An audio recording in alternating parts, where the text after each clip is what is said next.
السلام علیکم ورحمۃ اللہ۔ آج ہم بات کریں گے کہ 3 سے 7 سال کی عمر کے بچوں کی ہم بہترین تربیت کس طرح کر سکتے ہیں۔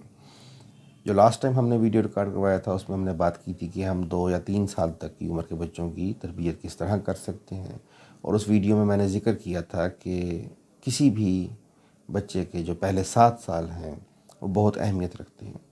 ان پہلے 7 سالوں میں ہر بچے کی 80% ہیومن انٹیلیجنس ڈیولپ ہو جاتی ہے۔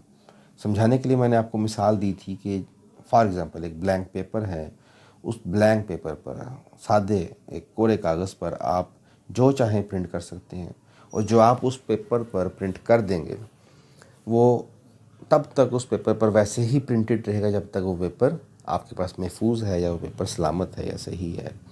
اسی طرح جو یہ بچے ہیں ان کے دماغ میں جو آپ نقش کر دیں گے، جو آپ لکھ دیں گے، جو تحریر کر دیں گے، یہ آخری سانس تک سائے کی طرح ان کے ساتھ چلے گا۔ 3 سے 7 سال یہ وہ ایکچول ایج ہے جس میں ہم کسی بھی بچے میں ایک شخصیت کو پالش کرتے ہیں، اس کو نکھارتے ہیں۔ ہم اپنی زبان میں اس کو ماڈلنگ سٹیج بولتے ہیں۔ اس ایج میں اس ایج گروپ کے جو بچے ہیں یہ کسی نہ کسی کو اپنا رول ماڈل تصور کرتے ہیں، پیرنٹس کو یا ٹیچرز کو۔ میجارٹی بچے والدین کو، پیرنٹس کو اپنا رول ماڈل لیتے ہیں۔ غرض یہ کہ جو آج آپ کر رہے ہیں، جو آپ کا قول و فعل ہے، آنے والے وقت میں آپ کو 10-20 سال بعد اپنے بچے کی شکل میں اپنا آپ نظر آئے گا۔ آپ آنے والے 20 سال بعد اپنے بچے کو کس مقام پہ دیکھتے ہیں؟ آپ اس کو کیا بنانا چاہتے ہیں؟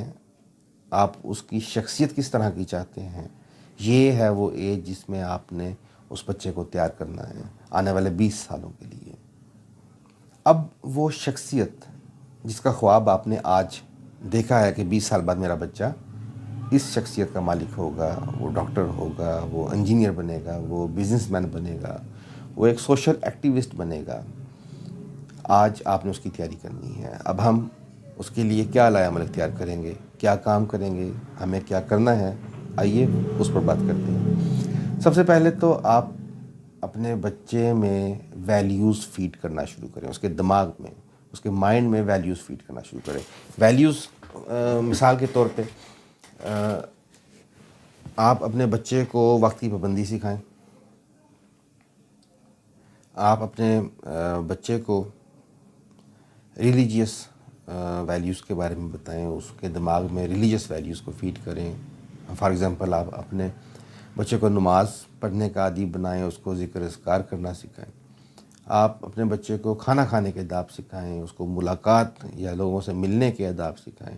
چھوٹی چھوٹی چیزیں ہیں، آپ پانی پینے کے آداب سکھائیں کہ بیٹھ کے پانی پینا ہے، 3 سانس میں پینا ہے۔ آپ چاہتے ہیں کہ آپ کا بچہ جھوٹ نہ بولے، سچائی کا پیکر ہو، تو آپ جھوٹ بولنا چھوڑ دیں، سچ بولنا شروع کر دیں۔ یہ جو ویلیوز آپ اپنے بچے میں فیڈ کرنا چاہ رہے ہیں، اگر آپ کہیں کہ آپ بچے کو بٹھا کے اس کو لیکچر دیں اور آپ اس کو لیکچر کے ذریعے گائیڈ کریں کہ بھی تم نے جھوٹ نہیں بولنا، سچ بولنا ہے، کھانا اس طرح کھانا ہے، نماز پڑھا کرنی، تو شاید بچہ آپ کے خوف کی وجہ سے نماز پڑھنا تو شروع کر دے، لیکن وہ نمازی کبھی نہیں بن سکے گا۔ اگر آپ چاہتے ہیں کہ آپ کا بچہ ان ویلیوز کو اڈاپٹ کرے تو آپ کو خود ان ویلیوز کو اڈاپٹ کرنا ہوگا۔ تو پھر آپ کو لیکچر دینے کی ضرورت نہیں ہے، جو آپ کر رہے ہیں آنے والے وقت میں آپ کو دیکھ کے آپ کا بچہ سیکھے گا، وہ خود ان چیزوں کو اڈاپٹ کرے گا۔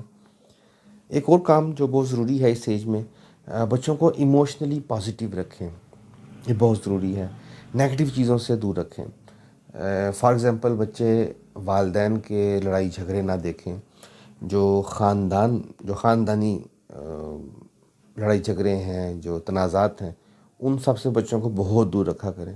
اس کا بچے کے مائنڈ پر بہت برا اثر پڑتا ہے، بہت نیگیٹو امپیکٹ پڑتا ہے بچے کے مائنڈ پر۔ اس ایج میں بچوں کو فزیکل ایکٹیویٹیز بہت زیادہ کروایا کریں۔ فار ایگزامپل بچوں کو کسی گراؤنڈ میں لے جائیں، بچوں کو رننگ کروائیں۔ دیکھیے بچہ اس ایج میں گرو کرتا ہے، اگر آپ چاہتے ہیں آپ کا بچہ فزیکلی اسٹرانگ ہو تو اس کو فزیکل ایکٹیویٹیز بہت زیادہ کروانی ہوگی۔ ہم لوگوں کی روٹین ہے، ہم سارا دن بیٹھے رہتے ہیں، پھر تھک ہار کے شام میں گھر جاتے ہیں، کھانا کھاتے ہیں، سو جاتے ہیں۔ ہماری اپنی فزیکل ایکٹیویٹی تو ہے کوئی نہیں، تو ایٹ لیسٹ ہمارے بچے تو ایسی لائف نہ گزاریں۔ یہ جو پہلے 7 سال ہیں، یہ کسی بھی بچے کے لیے، دوبارہ رپیٹ کر رہا ہوں، بہت قیمتی ہیں، اور ان 7 سالوں میں والدین کو بہت سخت محنت کی ضرورت ہے اپنے بچوں کی آنے والی بہتر زندگی کے لیے۔ والدین کو بہت سخت محنت کرنی پڑے گی، ان 7 سالوں میں بھرپور کام کریں بچوں کے لیے، بچوں کی بہتری کے لیے۔ کوئی کویشچن ہو آپ کے مائنڈ میں تو آپ مجھ سے پوچھ سکتے ہیں، کمنٹ کر کے پوچھ سکتے ہیں، واٹس ایپ پہ رابطہ کر سکتے ہیں۔ دعا میں یاد رکھیے گا۔ بہت شکریہ جی، اللہ حافظ۔